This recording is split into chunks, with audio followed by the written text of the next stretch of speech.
They said it was just an old barn, nothing worth saving.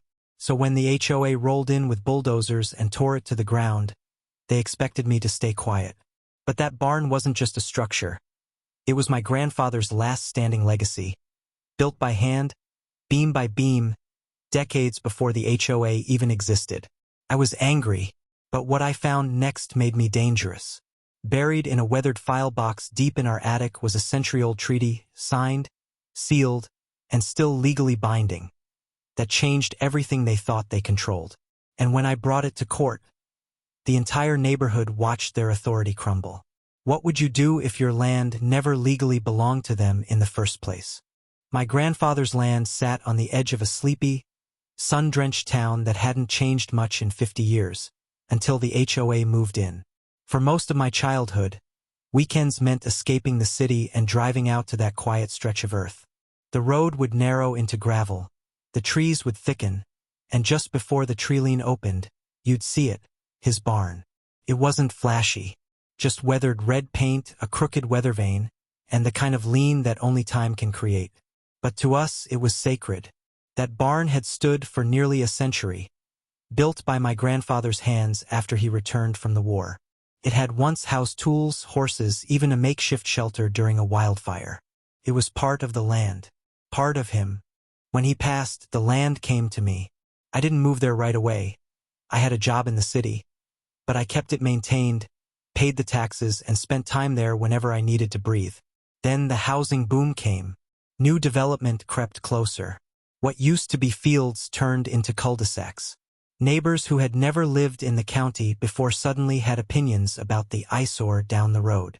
Still, I didn't worry. The barn was on private land.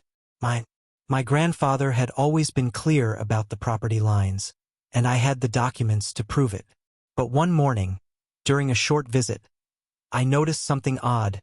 Bright orange flags staked into the ground, just yards from the barn's foundation. I didn't know it then, but those little flags marked the beginning of a battle I never saw coming. The orange flags weren't from the city. They were from the HOA. I found that out the hard way when a letter arrived 3 days later. It was printed on thick paper and laced with that faux professional tone that masks arrogance behind legal-sounding language. It read something like, "Unpermitted structure in violation of community visual standards." Unpermitted? The barn had been standing longer than the subdivision itself. I drove out to the property that afternoon, gripping the letter like it might burn a hole through my hand. Sure enough, there was a small sign tacked to the barn door. Final notice, structure TOB removed. No phone call, no in-person conversation, just a notice like a warning on a car windshield, threatening demolition. I called the HOA office listed on the letter. A woman answered, her voice coated in sugary smugness. "Ah, yes, that red structure is in violation of the agreed-upon community standards.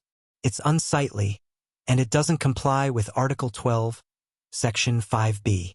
I asked how any of that applied to private, inherited land on the edge of the development. She replied, "If your land falls within our jurisdiction lines, which we believe it does, then the structure must be removed, or we'll take steps to remove it ourselves." Click. That was the moment the unease hardened into anger. Over the next few weeks, it got worse. I began receiving fines. Not warnings, fines. For refusing compliance, delaying demolition, and my personal favorite, non-aesthetic structural impact. They were charging me $250 a day just for letting my own barn exist. At first, I ignored the letters, but they started coming faster. Then came the lien notices. Yes, a lien. They were trying to place a lien on my property over a barn that had stood untouched for 70 years. I contacted a lawyer, who told me something chilling. If they've somehow recorded jurisdiction through recent plat filings or county maps, this could get messy. Messy. That's one way to put it. I wasn't going to let them erase my grandfather's legacy without a fight. I requested a formal meeting with the HOA board. It took 3 weeks just to get on their calendar. The meeting was held in a glass-walled conference room at their new office, which, ironically, sat on land that used to be part of the farm next door. The irony wasn't lost on me. There were 5 of them, all dressed like suburban monarchs, polished shoes, pressed blazers, and condescension that could choke a room.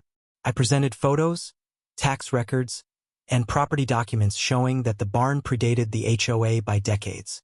They smiled politely, then handed me a survey they claimed proved the barn fell within their Community Development Overlay Zone, a zone, they explained, that gave them aesthetic authority. I asked when that map was filed. They said, 2 years ago. I said, my grandfather built that barn in 1949. They shrugged. One of them leaned forward and said, we're trying to create a consistent, peaceful environment for our residents. That structure doesn't match the tone of the community. It took every ounce of self-control not to throw the chair through the window. That night, I started digging. Buried deep in one of the files, folded inside a dusty envelope, was a thick stack of papers tied with a faded blue ribbon. At the top, Federal Land Grant and Homestead Treaty 1921. Said property shall remain free of annexation, taxation, or jurisdictional reassignment, unless by voluntary sale or forfeiture by the direct descendants of the original grantee, which meant they had no legal authority over my land. But by the time I got the injunction approved, the barn was gone, flattened. I stood there in the settling dust, staring at the cracked boards scattered across the field like broken bones. My grandfather's initials, once carved into the front beam, now lay in splinters. I didn't cry, not then, but I felt something far colder, resolve. Because the very next morning, I got a call from the county clerk. The injunction was granted. The lawsuit was active, and we were going to court. But what happened in that courtroom made headlines across the entire county. The courtroom was silent, eerily so. The judge read the 1921 treaty line by line. Across the aisle, the HOA board shifted uncomfortably. This is not just a civil issue, the judge said. This borders on criminal negligence and possibly conspiracy. They didn't speak. They couldn't. The judge issued a full injunction against the HOA. All enforcement power revoked. An investigation launched. And the final blow? I am authorizing a full land rights restoration to the plaintiff, he said, along with the right to seek damages. The barn may have been gone, but their control, gone with it. Sandra approached me after the verdict. Her face was pale, lips tight. She didn't apologize. She said, we thought it was just old. We didn't think it mattered. I looked her square in the eyes and said nothing, because there was nothing I could say that would make her understand what she'd destroyed. They thought it ended with a bulldozer. But the treaty covered more than my land. It included an easement, a strip running under nearly half the subdivision. Homes had been built illegally. Permits were falsified. And now the residents wanted answers. We filed a federal suit, and the fallout was massive. The HOA board resigned permanently. The developer sued for fraud. The county froze new permits. Me awarded full restitution and offered a role on the zoning review board. But more important than any settlement, we rebuilt the barn, exactly how it once stood. And on the front beam is a plaque that reads, "Legacy stands here, not HOA rules." Eventually, a county official approached me. He'd seen the case, followed the story, and asked if I'd be willing to sit on the zoning advisory panel to help prevent this from ever happening again. I said yes, because sometimes the most powerful way to protect your story is to make sure no one else has theirs erased. They destroyed my grandfather's barn thinking it was just wood and nails. But they didn't realize that barn was never just a building. It was proof that some things can't be bulldozed. Not by force, not by fines, not ever.